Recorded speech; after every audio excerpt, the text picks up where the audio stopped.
Morning. Today I want to look at the whole question of the Bible. This is the fourth part in a series of videos called Why Atheism is Wrong. I am going to repeat a lot of stuff I've put out in an earlier video called Is the Bible Bullshit? One of the most common arguments used by many atheists against Christianity is the Bible. They say the Bible is full of fairy tales, full of myths, full of contradictions, full of lies. How can you believe it? Bill Maher, for example, will often quote the most violent passage in the Bible and say, this is in there. How can you believe it was written by God? And this is what many atheists and terrorists have in common. They take their holy scriptures in an absolutely literal way. This has never been the way the Catholic Church has interpreted the Bible. Why is that important? The Catholic Church is a church that gave us the Bible. It has a 2,000-year history of interpreting the Bible. It was the church that collected the different books of the Bible and said, okay, we'll include these books, we won't include these books. It was a church that, in the early part of its history, decided what was the official canon of the Bible. So how it interprets the Bible, I think, is very important, very significant. It never has taken the Bible in an absolutely literal, fundamentalist way. St. Augustine in the 4th century, for example, said that the book of Genesis, the creation accounts, were allegories. They were metaphorical. They were teaching religious truth, not scientific truth. In fact, biblical fundamentalism, as we know it, had its beginnings in the late 19th, early 20th century in Britain and America, and was a reaction against modern interpretation and understandings of the Bible. Let me say from the beginning that I can understand why many atheists are atheistic when it comes to the Bible, because there has been a lot of rubbish, a lot of bullshit done in the name of the Bible.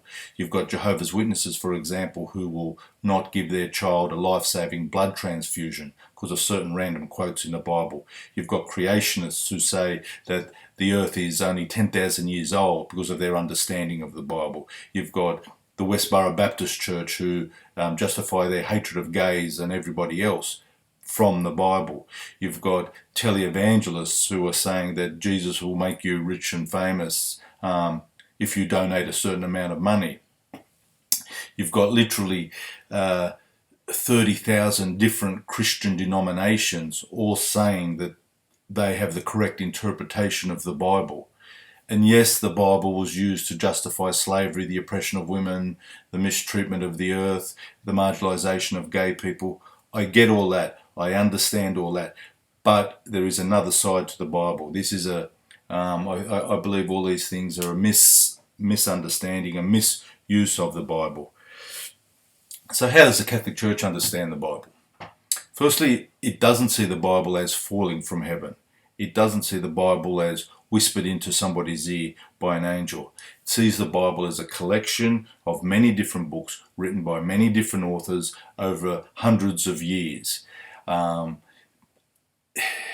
It sees the Bible as written at a time that was pre-patriarchal, pre-scientific, pre-democratic. It was written at a time when people believed the earth was flat, when people believed that the sun went around the earth, when people believed that women were the possessions of men.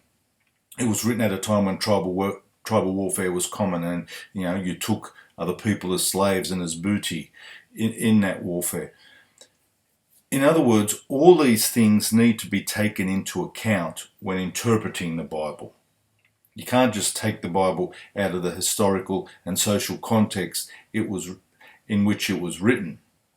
And it becomes very dangerous to do that.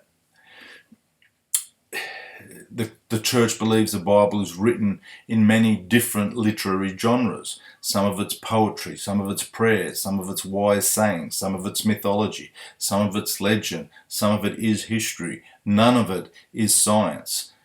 And this, again, needs to be taken into account when interpreting the Bible.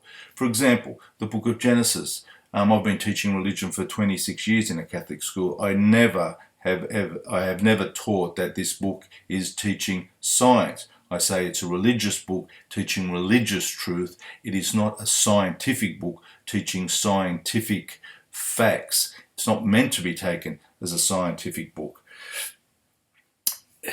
The Bible, Genesis, is much more interested in who created the world and why it was created. It's not interested in how it was created. That's science's job, to try to tell us how the world was created. The Bible is fundamentally a religious book, teaching religious and spiritual truths, profound religious and spiritual truths. Its main purpose of the Bible is to invite people into a relationship of love and trust with God. That's its main function. Everything else is secondary to that.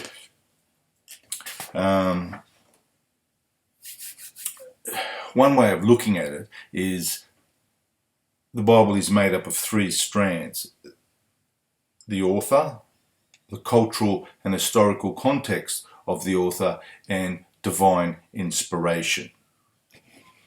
And you need to take all those three strands into account when interpreting a passage. Let's take slavery, for example, or the oppression of women. Slavery was justified, is justified in the Bible. St. Paul, in a sense, supported slavery.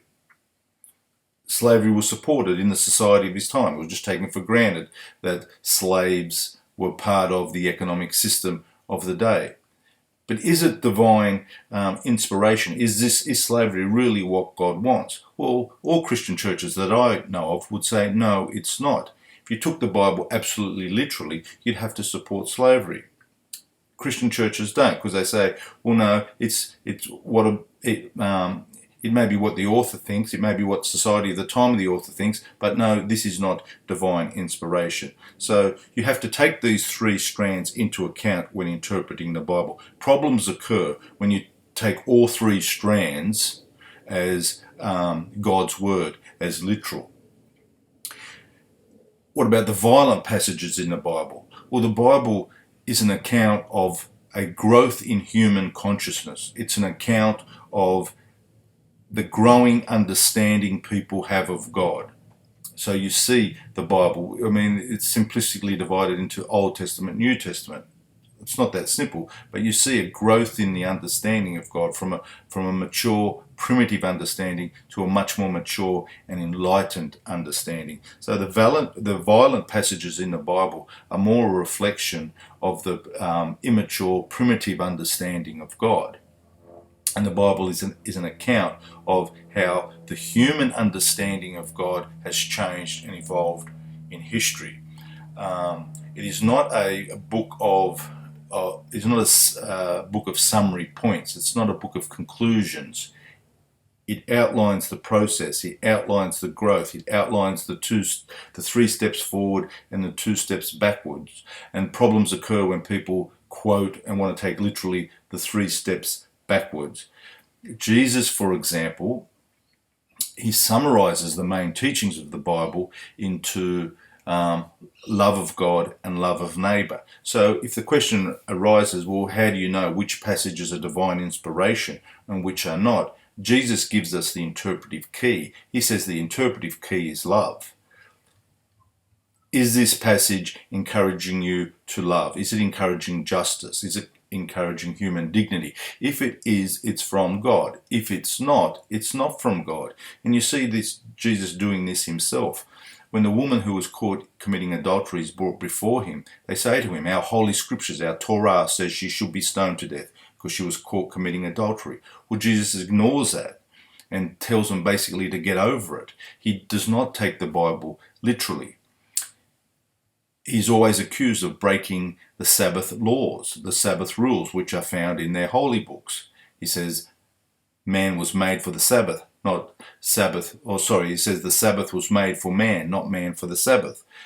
So he's always getting into trouble for not taking the Torah literally. For Jesus, compassion always trumps law, always trumps literalism. Compassion is the interpretive key for Jesus. So when people say you are cherry picking, I would say yes, we are cherry picking. But Jesus gives us the litmus test for what to cherry pick. Is it loving? Is it compassion? compassionate? Is it forgiving? Is it merciful? Is it helping the poor?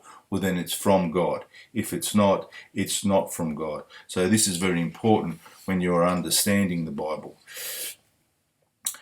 I mentioned some of the ways the Bible has been misused in history. I want to look at some ways very quickly, very briefly now, on how the Bible has influenced history.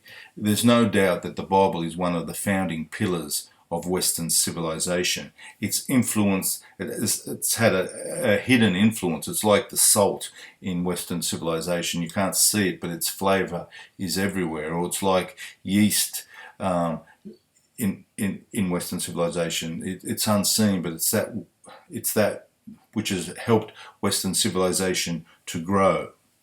For example, the West hasn't always lived up to the vision of the Bible. The churches haven't always lived up to the vision of the Bible. In fact, sometimes they directly opposed it. But that vision is there.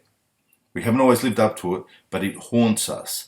It's in the back of our mind. And in our best moments, we've implemented it. For example, in the first chapter of the Bible, where it says that all human beings are created in God's image and likeness, that verse there became the basis of human rights. This was written, 1,000 years before the American Declaration of Independence. It was written, 1,000 years before the Human Rights Declaration, the United Nations Declaration for Human Rights. Slavery cannot survive in a society that has been heavily influenced by this biblical vision. In a society that says all human beings are created in God's image and likeness, and all human beings are children of God, not just rich human beings, not just white human beings, not just male human beings, not just powerful human beings, all human beings are created in God's image and likeness and are His children. So slavery cannot survive ultimately in a society that really believes that. And that's what happened in Western civilization. Eventually, took us a while, but we got the message slavery was not compatible with the biblical vision. Neither was the oppression of women compatible with the biblical vision. So you see this gradual unfolding, this deepening understanding of what the biblical vision really is trying to teach us. When Jesus, for example, taught that leadership, authority, and power are for service, it's no accident that in societies heavily influenced by this biblical vision, that you had revolutions that toppled and got rid of the absolute authority of kings. And leaders were called ministers, and their main leader was called a prime minister. In other words, the main server. Leadership was seen as service. So the Bible had this vision of leadership as service, as the equality of all human beings before the revolutions came along. In the Bible, where Jesus makes as a priority service of the poor, our society was built on parables like the Good Samaritan, where the person helps the suffering. It's no accident that in Western societies, welfare, healthcare, education of all people is seen as a priority. In the biblical vision, where Jesus not only says that it's important that we help the poor, but where he identifies with the poor, with the hungry, with the prisoner, with the homeless, with the naked, with the sick. He says, whatever you do to them, you do to me. So you have, as part of the biblical, part of the Christian vision, the identification of God with the least in society, which was probably one of the most profound visions, profound ideas in human history. It's no accident that in Western societies, one of their distinguishing features is the rights they give to minorities. They protect the rights of minorities, even of the enemy. I think this is you can trace a direct connection of even political correctness and the rights of minorities with the teaching of Jesus, that God has identified with the least in society, with the poorest of the poor in society. In fact, he says that's where you can find God. Let me just finish with a quote from the brothers Karamazov, from Dostoevsky. I think this quote embodies the biblical vision. Love a man even in his sin, for that love is the likeness of the divine love and is the summit of love on earth. Love all God's creation, both the whole and every grain of sand. Love every leaf, every ray of light. Love the animals, love the plants, love each separate thing. If you love each thing, you will perceive the mystery of God in awe. And when once you perceive this, you will thenceforward grow every day to a fuller understanding of it, until you come at last to love the whole world with a love that will be all-embracing and universal. That is the biblical vision. Thank you for listening.